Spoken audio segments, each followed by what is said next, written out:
This was the kind of the way the information came the last time, where they were supposed to go out and use the card readers, and then the information came, nope, where it fails, resort to manual voting. Now, after people have moved to wherever they're supposed to go and vote, this kind of information comes. So as shocking as it is to political parties, perhaps, let's go to your reaction. Are you also surprised in this, GT? Not too surprised, because in spite of the fact that we've all applauded INEC for a good job that he did 2 weeks ago, almost 2 weeks ago, even in that election, we still had logistic problems. Ballot papers or electoral material not arriving early enough, which then led to the election being staggered. Even in Lagos State, that happened. In spite of the fact that before the election, you recall, INEC decentralized the distribution of electoral materials to local government levels to ensure that we wouldn't have the problem of that logistics. But those logistics problem, but we still have those problems. Now, let's be very clear. And moving forward, we need to continue to retrace that. Section 25 of the Electoral Act empowers INEC to fix dates for election. Section 26 empowers INEC to postpone election when there is an emergency or when there is a natural disaster ahead of the election, and then fix a new date. The Electoral Act does not, and we've maintained this position ever since the Anambra election, does not empower INEC to stagger elections this way. And the reason is obvious. Elections are supposed to be held contemporaneously so that, the result or the outcome of election in some constituencies will not guide the voting process in other constituencies. So that's how it's supposed to be. But because of practical problems, we cannot insist that INEC should go ahead when, obviously, it has these logistic problems. And so, between fidelity, the provisions of the law, and for practical purposes and exigency, saying that we need to stagger this election, we still prefer the latter. Now, the point is that for Bayelsa, governorship election will not be taking place tomorrow. So these are local elections. But it's equally intense. Local elections. Therefore, in my view, I don't think that much serious damage will be done by postponing the elections. All right, but in we'll come back to that. Is that not significant enough? No, that's the point I'm making. If we are to have a governorship election, that will matter, because that would then mean that Section 179, subsection 1 provides that, and 2, how a governor is going to emerge. So if a governorship election were to be taking place tomorrow, that would then mean a governor will not be able to emerge until those other elections are concluded, because they will matter. 8 local governments, they will matter. Let's get to back to Abuja, where Father Mathew Kukah joins us.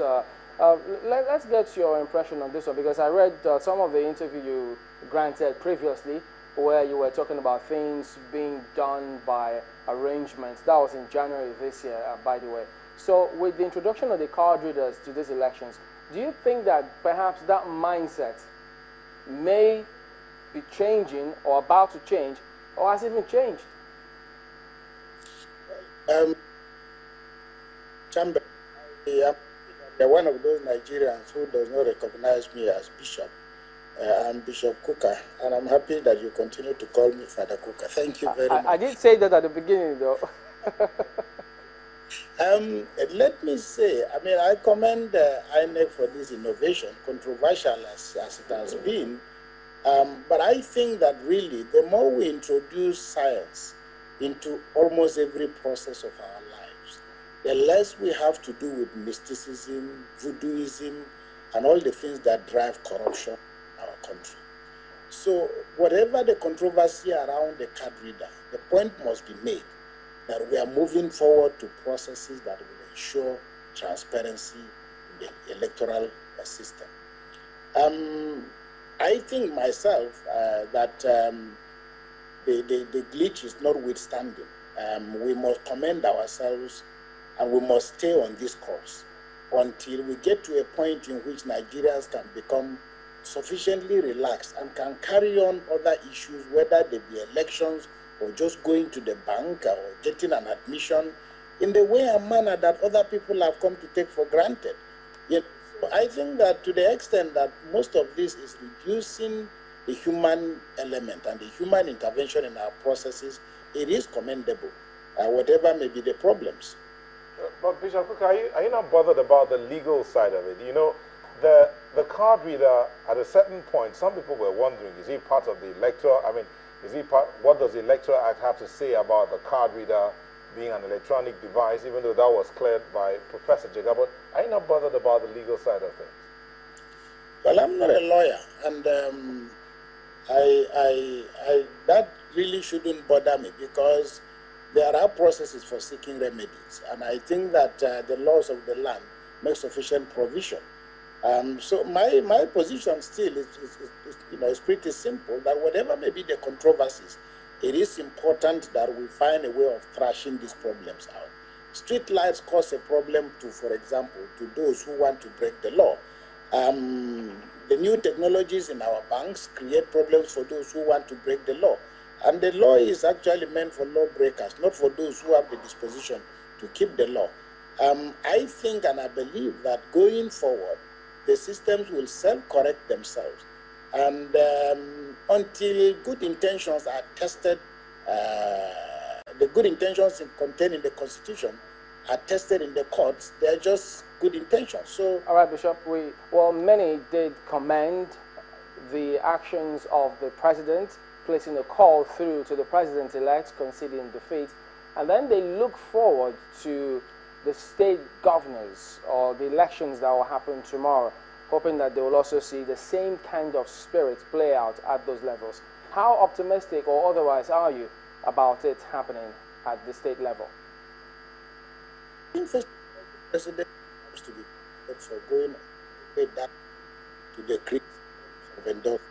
And it's great to hear from the first to Clark, Side Code, Tom, Body, this is commendable. But to answer your question, I think that the president has already set an example. The president-elect has also already set a good example. A lot of the things that are left are really purely and simply a question of whether those who present themselves to be elected to public office will have the comportment, the disposition, to behave accordingly. Because I think that ordinary Nigerians have shown very, very clearly their commitment to democracy and their readiness to make the necessary sacrifice. So the real challenge is that anybody who wants to be governor, anybody who wants to be a member of the State House of Assembly, you are responsible to your people. But I personally think that the pool of bad people is getting narrower and narrower. So I expect to see some pretty peaceful, conduct ahead of the elections tomorrow. All right, let me take it from where you stopped and bring it back to the studio here to our panel of analysts. GT, about the conduct of those, the kind of people who present themselves to the office, as Bishop has spoken of there, do you think they have that comportment to conduct themselves decently and concede when necessary? On their own, they will not. But I think that the citizens, the Nigerian people, have to insist on best standards. And they have to insist on decorum in public office. Or when you are aspiring to occupy a public or a public office. People have talked a lot about what the president did in conceding defeat ahead of the official declaration of the result in totality. And people are wondering whether that could have come in this climate. Now, yes, it can have come. But what the president did should not be seen in isolation. If elections are generally regarded as free and fair, there is every tendency that the losing party, the losing candidate, will come out and say, you've defeated me and I'm conceding defeat.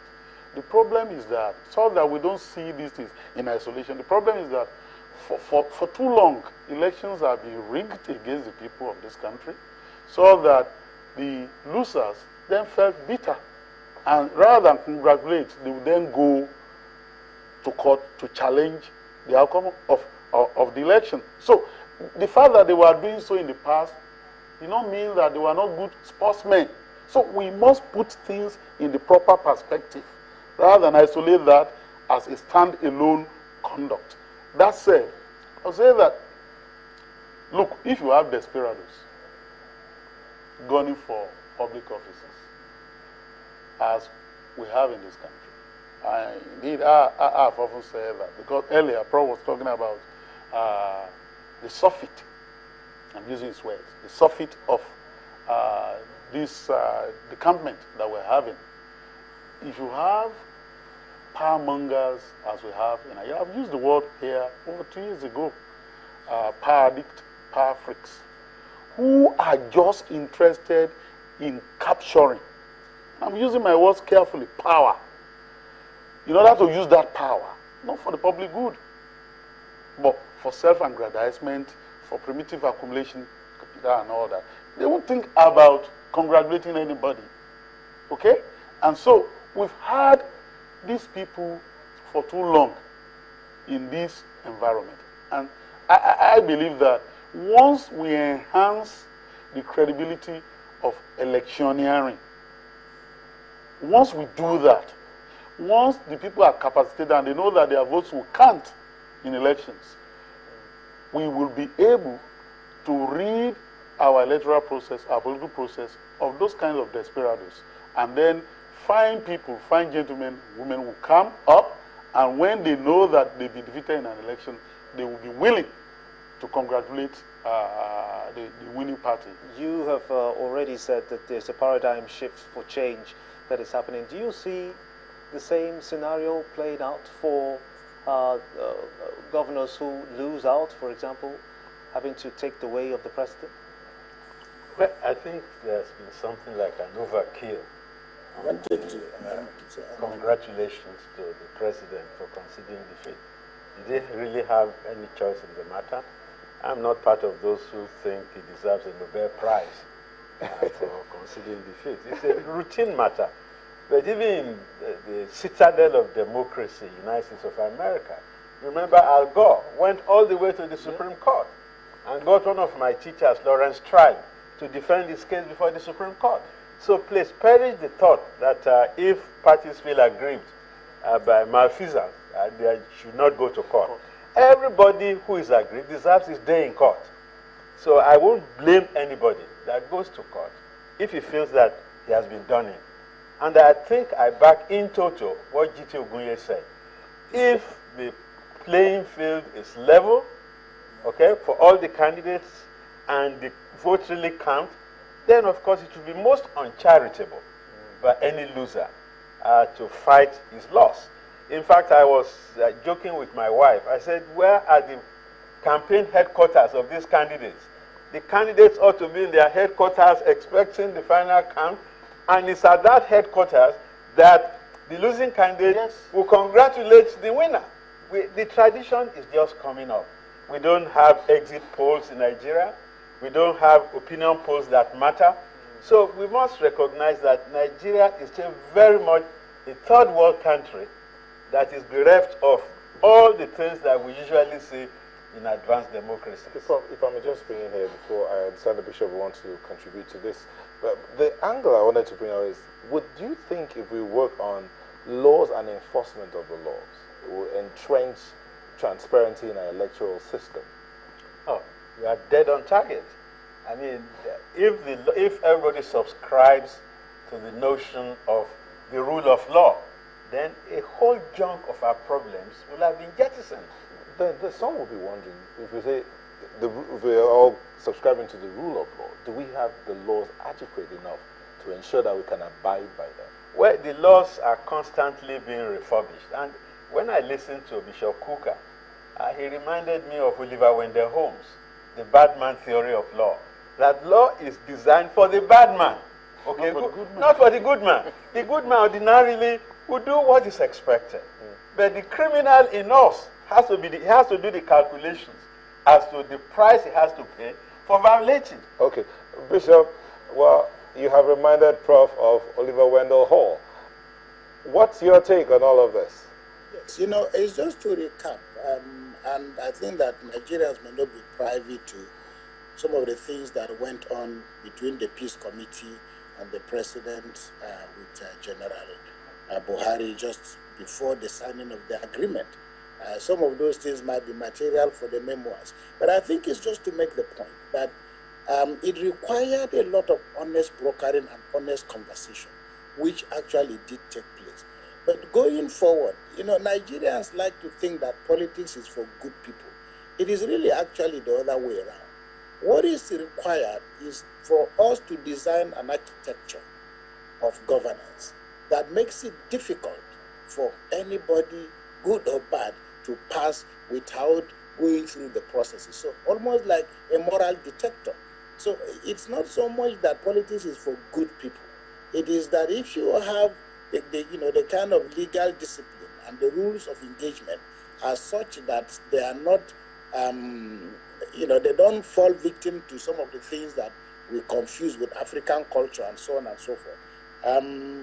It is possible that, yes, even if a bad man comes in, and if a good man comes in, it is the business of the structure that we've designed to decide who comes in and who goes out. I make the point because I think we all tend to think that all that should make politics easy for Nigeria is for good people to get in. A few pastors have entered politics.